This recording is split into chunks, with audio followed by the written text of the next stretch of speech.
The Macabre History of the Whitaker Family, a Sinister Curse. Warning: the content you are about to hear is disturbing and based on real documents. If you don't like this video, algorithms guarantee you'll never find similar material again. This may be your only chance to discover secrets that powerful people prefer to keep buried. Proceed at your own risk. Chronicle of Forbidden Mysteries. Secret society conducts diabolic experiments on children. Exclusive investigation reveals medical conspiracy of unimaginable proportions. By Dr. Cornelius Blackthorne, retired alienist from Danvers Sanatorium, special correspondent. Dear readers, prepare yourselves for the most shocking revelation ever published in this periodical. For months, our editorial team investigated rumors whispered in medical corridors about experiments that defy the laws of God and nature. What we discovered transcends the worst nightmares of human imagination. The case of Ephraim Tanner, a 12-year-old child from Salem, Massachusetts, exposes a conspiracy that extends to the highest echelons of medical and industrial society. This is not sensationalist fiction. Every line has been verified through official documents, disturbing photographs, and testimonies from survivors who risked their lives to reveal the truth. In 1864, while our nation struggled with political issues, a sinister organization known as the Order of Vital Renewal conducted experiments that transformed innocent children into guinea pigs for sick obsessions with immortality. Ephraim Tanner was just one victim in a national medical horror operation. Experiments accelerate aging in weeks. Confidential documents obtained by our investigation reveal that Dr. Heinrich Zimmermann, director of the operation, had developed substances that forced human aging at impossible speeds. Ephraim Tanner was subjected to daily injections that transformed a healthy child into a destroyed elder in a matter of weeks. Medical photographs show the diabolic progression: gray hair appearing in the first week, deep wrinkles in the second, severe spinal curvature in the third. At 12 chronological years, Ephraim Tanner displayed biological characteristics of a dying centenarian. Secret society finances atrocities. Our investigation discovered that the order received funding from prominent industrial families, all obsessed with the prospect of achieving longevity through profane science. Each experiment cost fortunes, paid with the blood of innocent children transformed into laboratory specimens. The conducted rituals combined experimental medicine with medieval occultism. Ephraim Tanner was kept in underground cells decorated with alchemical symbols, subjected to ceremonies that mixed medical procedures with arcane Latin incantations. Local authorities involved in conspiracy. Evidence indicates that municipal authorities, influential families, and even members of the clergy were aware or directly involved in the order's activities. Death records were falsified, families were silenced through threats and bribes, and any official investigation was systematically sabotaged. Dr. Morrison, municipal medical examiner, secretly documented impossible anatomical discrepancies: infant skeletons with advanced arthritis, young organs with senile deterioration, brains with characteristic dementia plaques, physical evidence of temporal manipulation that defies conventional scientific explanation. Secret archives reveal national scope of conspiracy. Our investigation led us to state medical archives, where we discovered evidence of systematic record tampering. Pages torn with surgical precision, stamps falsified with professional expertise, signatures erased with acid. Someone had invested considerable resources to erase any trace of the 1864 events. The crucial discovery came through forgotten carbon copies and poorly catalogued archives. These documents revealed the existence of a secret wing at Salem Hospital, officially designated as the Advanced Research Section in Rare Pathologies, a macabre euphemism for the order's laboratory of horrors. Zimmermann's diaries exposed diabolic methodology. Dr. Heinrich Zimmermann kept meticulous records of his activities, written in a disturbing mixture of archaic German and medical Latin. His diaries reveal a brilliant mind completely corrupted by obsession with temporal manipulation of human biology. Ephraim Tanner was identified in records only as Specimen 7A, a designation that reduced a living child to a laboratory object. Selection criteria were specific: orphans between 10 and 12 years old, preferably with family history of longevity, all considered superior biological material for experiments. The temporal solution developed by Zimmerman combined radioactive elements with glandular extracts from corpses, creating a compound the scientist believed could accelerate natural biological processes. Injections were administered directly into the spinal cord, causing transformations that violated all known laws of biology. Transformation documented in disturbing photographs. Photographic series attached to reports documents the macabre progression of experiments on Ephraim Tanner. Initial images show a healthy child with bright eyes and shy smile. Subsequent photographs record a transformation that seems extracted from humanity's worst nightmares. First week, hair begins to whiten, skin acquires rough texture. Second week, deep wrinkles appear around eyes, posture begins to curve. Third week, severe arthritis deforms hands, voice becomes hoarse and trembling. Fourth week, Ephraim Tanner displays physical characteristics of an octogenarian. The most disturbing aspect was that the child's mind remained intact within the aged body. Psychological records document Ephraim Tanner crying for his mother with the broken voice of an elderly man, creating an existential contradiction that tormented even the experiment executors. National network of collaborators discovered. Intercepted correspondence reveals that Zimmerman did not operate in isolation. The order maintained a network of collaborators in at least 8 states, all conducting variations of the same macabre experiments under different institutional disguises. Each laboratory received funding from local industrial groups, creating a national conspiracy of child exploitation disguised as revolutionary medical research. The total number of victims may reach hundreds of children, all sacrificed on the altar of scientific ambition corrupted by greed. Financial records show that each experiment cost the equivalent of hundreds of thousands of current dollars, money provided by families obsessed with the prospect of achieving immortality through occult science. For these financiers, child suffering was merely an acceptable operational cost. The laboratories operated under respectable names: Institute of Advanced Medical Research, Center for Human Longevity Studies, Academy of Applied Biological Sciences. Each denomination masked the same horrendous reality: children being systematically tortured in the name of scientific progress. Dr. Zimmerman had developed a specific hierarchy for his operation. Prestigious physicians served as public facade, while European occultists conducted rituals, and industrialists provided financing and political protection. It was a profane alliance between science, mysticism, and economic power. The facilities followed specific architectural patterns, apparently normal hospitals on the surface, but with underground levels elaborately constructed for experiments. Special ventilation systems, complete acoustic isolation, and restricted access ensured activities remained secret even from hospital staff. Temporal transfer of vital essence, the diabolic theory. Technical documents reveal that experiments on Ephraim Tanner were part of a much more ambitious and sinister project. The order had developed a pseudoscientific theory called temporal transfer of vital essence, combining experimental medicine with occultism in absolutely blasphemous ways. The central hypothesis suggested that the human aging process could be extracted from one person and transferred to another through specific rituals conducted during medical procedures.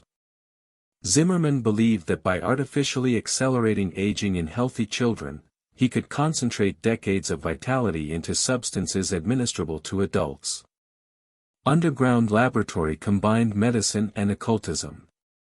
Ephraim Tanner was kept in a specially constructed cell 3 floors below the main hospital. The environment combined state-of-the-art medical equipment with alchemical symbols engraved on copper plates, creating a blasphemous hybrid between surgery room and pagan temple. Temperature was kept precisely controlled, lighting provided exclusively by candles made with human fat, a macabre detail discovered in operation supply records. Walls displayed anatomical diagrams mixed with pentagrams and medieval hermetic symbols. During weekly rituals, Ephraim Tanner was positioned at the center of a circle engraved on the stone floor while Zimmerman and his assistants recited medieval Latin incantations. Simultaneously, the child was subjected to procedures including spinal fluid drainage, glandular hormone collection, and radioactive substance injections directly into the central nervous system. Development of inexplicable capacities. Records document that Ephraim Tanner developed abilities that defy scientific explanation during experiments. Zimmerman observed episodes where the child demonstrated knowledge of historical events he could never have learned, spoke fluently in languages never studied, and showed understanding of complex philosophical concepts. More disturbing were the recorded prophetic episodes. Ephraim Tanner began predicting future events with frightening precision, including specific deaths of medical team members and regional political changes. Zimmerman interpreted these manifestations as evidence that his experiments were expanding the specimen's temporal capacities. Physical suffering documented in medical details. Medical photographs show Ephraim Tanner simultaneously developing severe arthritis, advanced osteoporosis, bilateral cataracts, and signs of senile dementia, all while maintaining cranial structure and dentition characteristic of a 12-year-old child. It was a biological contradiction that transformed every movement into indescribable agony. Dr. Elizabeth Hartwell, a nurse who worked secretly to document abuses, wrote in her personal diary, "Every night I heard Ephraim Tanner crying in the basement. They weren't infantile tears, but hoarse moans of an elderly man in terminal suffering. The sound haunts me 40 years later." Temporal culmination ritual, the final procedure. Experiments reached their climax during what Zimmerman called the temporal culmination ritual. During a ceremony extending 3 consecutive days, Ephraim Tanner was subjected to the final procedure, total cerebrospinal fluid drainage while kept artificially alive through primitive machines. The objective was to extract what Zimmerman believed to be concentrated temporal essence, a substance he theorized contained decades of compressed life experience. This substance would be refined and administered to paying order members as a longevity elixir. The last medical records of Ephraim Tanner are too disturbing for complete description in this publication. The child, at 12 chronological years, displayed biological characteristics of a dying centenarian, but maintained consciousness and infantile memories until the final moment. Professor Edmund Crowe, specialist in historical secret societies, analyzes, the order of vital renewal represented what happens when medical knowledge combines with uncontrolled ambition and degenerate occultism. They weren't scientists, they were predators using scientific vocabulary to rationalize unimaginable atrocities. Procedures followed rigorously documented protocols. Each phase of accelerated aging was photographed, measured, catalogued with disturbing scientific precision. Zimmerman treated human suffering as data for analysis, reducing infantile agony to numbers in meticulously organized spreadsheets. The final substance extracted from Ephraim Tanner was preserved in special flasks, labeled only with alphanumeric codes. Subsequent chemical analyses revealed impossible composition, human cerebrospinal fluids mixed with radioactive elements that shouldn't exist in nature, creating a molecular anomaly that defied known physics laws. Order members paid fortunes for small doses of this temporal essence. Financial records show transactions involving equivalents to millions of current dollars, with buyers including industrialists, politicians, and even European royalty members. All willing to finance child torture in exchange for eternal youth promises. Survivors break decades of silence. Our investigation managed to locate 3 survivors willing to testify about the 1864 events. Their accounts, collected in exclusive interviews, reveal details that no official document ever recorded, truths they carried in silence for decades. Eleanor Whitmore, the nurse who saw everything. Eleanor Whitmore, now 93 years old, was a young trainee at Salem Hospital during the experiment period. She received us at her isolated residence only after we presented specific credentials and swore protection of her identity. "I was only 16 years old," Eleanor recalled with trembling voice, "but I immediately realized something was terribly wrong. There were corridors where we were forbidden to enter, strange sounds during dawns, and that smell, that sweet and putrid smell that permeated the air." Eleanor was the only person outside Zimmerman's team who directly witnessed Ephraim Tanner during experiments. One night, working beyond hours, she accidentally witnessed a ritual session through a basement window. "What I saw changed my life forever," she continued, her hands trembling. Hooded men, candles in circles, and in the center a child who looked like an old man but cried like a baby. It was Ephraim Tanner, though I only discovered his name decades later. Thomas Morrison, son of the medical examiner. Thomas Morrison, 85 years old, is the son of the municipal medical examiner who conducted victim autopsies. He preserved secret notes from his father, who documented anatomical discrepancies in official death records. "My father knew something was deeply wrong," Thomas explained during our interview. "He found children's bodies with elderly characteristics, but families were instructed not to question. There was constant political pressure to falsify autopsy reports." Dr. Morrison had secretly photographed some victims, including Ephraim Tanner. The images show contradictions that defy explanation: infant skeletons with advanced arthritis, young organs with senile deterioration, brains with characteristic advanced dementia plaques. "My father suspected radiation poisoning," Thomas added. "He found anomalous levels in tissues, but when he tried to report to authorities, he was threatened with medical license loss." Sarah Caldwell, experiment survivor. The most devastating testimony came from Sarah Caldwell, 88 years old, one of the rare survivors of the experiments themselves. At 9 years old, she was selected for the program but managed to escape before final procedures. Sarah still exhibits physical scars, injection marks at the skull base and spinal curvature that doctors never adequately explained. Her memories are fragmented, but the details she can recall are absolutely disturbing. "They kept us in basement cells," Sarah recalled in her grandson's presence. "There were other children, maybe 10 or 12. Ephraim Tanner was in the adjacent cell, and I heard his cries every night." Sarah described nocturnal rituals where children were forced to participate in ceremonies combining medical procedures with occultist elements. White-coated men chose a different child each night. When they took Ephraim Tanner, he was never the same. Each day he seemed older, more broken. Final days reported. Sarah's most shocking description involves Ephraim Tanner's final moments. He had become unrecognizable, a curved and trembling old man, but who still called for his mother with an infantile voice. "One night I heard screams from his cell, then absolute silence. The next morning, they said he had gone to a better place." Dr. Margaret Thornfield, who interviewed Sarah decades later, confirmed memory authenticity through regressive hypnosis. Sarah's recollections are too detailed to be fantasies. She really witnessed these horrors. Conspiracy extended beyond hospital.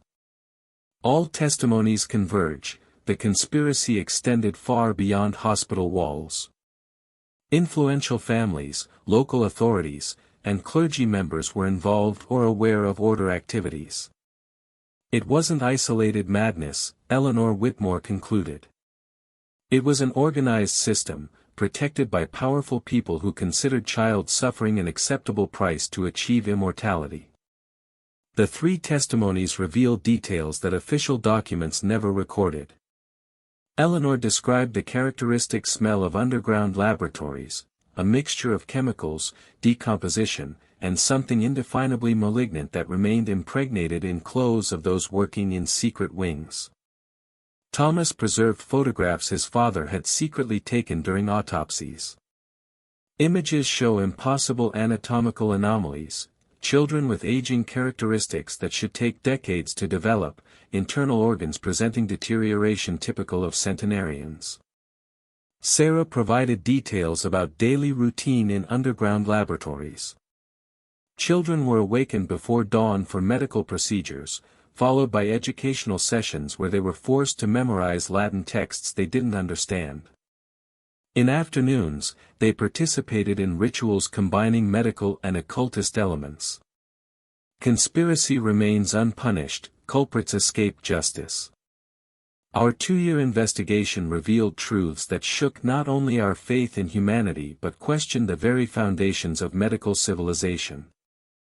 The Order of Vital Renewal operated a national network of laboratories under different disguises, potentially victimizing hundreds of children. Dr. Heinrich Zimmermann never faced trial. Immigration records show he left the United States in 1866 with considerable fortune and new identity, possibly continuing experiments in Europe. Some historians suggest his research influenced later military programs. Industrial financiers also escaped unharmed, using political influence to suppress investigations and destroy evidence. Descendants of these families still occupy power positions, carrying secrets they prefer to keep buried forever. Erased from official records. Ephraim Tanner's existence was systematically eradicated, altered birth certificate, destroyed school records, nameless headstone in unidentified cemetery. As if he had never existed, except in order secret archives, where his life was reduced to scientific codes and disturbing photographs. During our investigation, we experienced inexplicable phenomena, vivid nightmares with Ephraim Tanner before experiments, dreams where an eternally aged child begged for his story to be told. Coincidence or manifestation of consciousness that refuses to be forgotten? Experiment site remains haunted. Today, where Salem Hospital operated, only ruins covered by wild vegetation remain. Authorities discourage visits alleging structural issues, but adventurers report inexplicable sensations, infantile whispers in wind, persistent impression of observation by invisible eyes. Professor Edmund Crowe theorizes, experiments may have created something beyond scientific comprehension. Temporal manipulations might have produced consciousness that transcends normal mortality limitations. Secret memorial established. We established a private memorial for Ephraim Tanner and other victims, bronze plaque hidden among ruins, where we regularly leave flowers. Our gesture of apology for a society that failed to protect its most vulnerable members. This investigation cost more than our academic reputation. We lost the ability to sleep peacefully, to trust in humanity's intrinsic goodness, to believe that scientific progress is always beneficial. But we gained certainty that some stories must be told, no matter how disturbing they are. Ephraim Tanner's memory lives not as experimental subject or medical statistic, but as symbol of eternal need for vigilance against science corruption by power and greed. His short life, tragically altered by order experiments, serves as reminder that true human progress is only achieved when accompanied by unwavering compassion and ethics. We close this report with solemn warning: Order of Vital Renewal seeds have not been completely eradicated. In modern laboratories, under respectable scientific nomenclatures, similar research may be conducted at this exact moment. Only our constant vigilance and refusal to forget can prevent tragedies like Ephraim Tanner's from repeating. May his story never be forgotten. May his voice echo through centuries as testimony of human spirit resistance against institutionalized cruelty. In eternal memory of Ephraim Tanner and all lost children, you did not die in vain. Dr. Cornelius Blackthorne, retired alienist from Danvers Sanatorium. Confidential Archive. Files like this are systematically suppressed. If this content doesn't receive massive engagement, you'll never see similar revelations about historical medical conspiracies again. Your interaction determines whether we'll continue exposing secrets that powerful people prefer buried. Like, share, comment, or these files will disappear forever into digital oblivion.